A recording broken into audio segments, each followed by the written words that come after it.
A particle moves so that its position vector is given by vector r is equal to cos omega t x cap plus sin omega t y cap. வேறு omega கொஞ்சம் constant கொடுத்துருக்காங்க. Four ஸ்டேட்மெண்ட்ஸ்ல two கேட்டிருக்காங்க.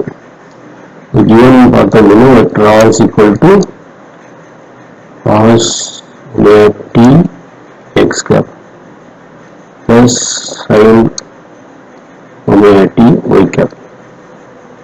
Velocity கண்டுபிடிச்சோம் அப்படின்னா எல்லா ஆப்ஷனும் velocity கண்டுபிடிக்கணும். So dr vector by dt, அதாவது இந்த பொசிஷன் வெக்டர் வந்து ரெஸ்பெக்ட் டு டைம் புரிஞ்சுக்கணும். இது கெட்டு வெலாசிட்டி நமக்கு தெரியும்.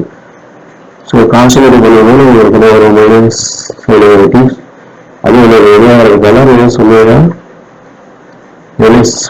Sign omega t x cap plus side போடும்போது உங்களுக்கு omega cos omega t cap. ஆக்சிஸில் இப்போ வருது. So E is equal to இப்போ velocity respect to time rate of velocity respect பண்ணா ஒரு ஆக்சிஸ் கிடைக்கும். ஸோ இதில் ஒரு மறுபடியும் என்ன சொல்லுவாங்க ஸ்கொயர் சைடுக்குள்ள cos omega t x cap minus cos omega sin. So எல்லாம் இங்கே ஒமேகா இருக்குது. ஸோ இங்கே ஒரு ஒமேகா இருக்கல minus omega square sin omega t y cap is equal to பார்த்தோம்னா ஒமேகா ஸ்கொயர் வந்து மைனஸ் ஒமேகா ஸ்கொயர் வந்து காமனாக இருக்கும்னா உங்களுக்கு என்ன இருக்கும் cos omega t x cap plus sin omega t y cap minus காமனாக இருக்கலாம். அப்போ இந்த டைமில் உங்களுக்கு கொடுத்துருக்க வெக்டர் ஆர். ஸோ ஸ்பேஸ் டைப்லேருந்து ஆர் என்கிறது டைப் அதுவே கொஞ்சம் ஆரஞ்சு. ஸோ இதுக்கு உங்களுக்கு வந்து மைனஸ் ஒமேகா ஸ்கொயர் வெக்டர் கிடைக்குது. இட் இஸ் டைரக்டட் டுவர்ட்ஸ் ஆரஞ்சு, ஏன்னா நெகட்டிவ் சைன் இருக்கிறதால.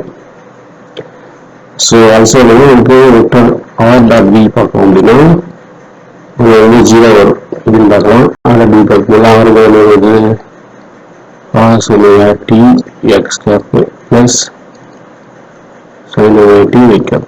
இந்த வெக்டர் ஆர் டாட் ட்ரீயில் முடிச்சோம் minus omega sin omega t x cap plus omega cos omega t y cap. இதில் பார்த்தா உங்களுக்கு என்ன வருது அப்படின்னா நெட்டில் பண்ணும்போது எக்ஸ் கேப் தான் நெட்டில் பண்ண முடியும், வைக்காம தான் நெட்டில் பண்ண முடியும். ஸோ அப்படிங்கும்போது நான் ஒரு minus omega sin omega t cos omega t plus omega sin omega t cos omega t. இது பாசிட்டிவ், இது வந்து இப்போ நெகட்டிவ் டைம், இது பாசிட்டிவ். ஸோ ஆட்டோமேட்டிக்காக 0 ஆகும். ஸோ இதுவே இது ஆர் டாட் பி வந்து 0 இருக்கும். Vector R dot P equal to 0. That is square product of two vectors 0 அப்படின்னா both vectors must should be perpendicular to each other. வெளியில் தெரியுது வெக்டர் ஆரும் வெக்டர் வியும் பர்பெண்டிகுலர் தெரியுது. அதே சமயம் vector R is directed away from the origin. So axis directed towards origin. நான் இந்த ஆப்ஷன் வச்சு பார்க்கணும் ஆப்ஷன் ஏ தான் கரெக்ட். ஆப்ஷன் என்ன சொல்லுங்க பாருங்க. Velocity is perpendicular to vector r and the axis is directed towards the origin.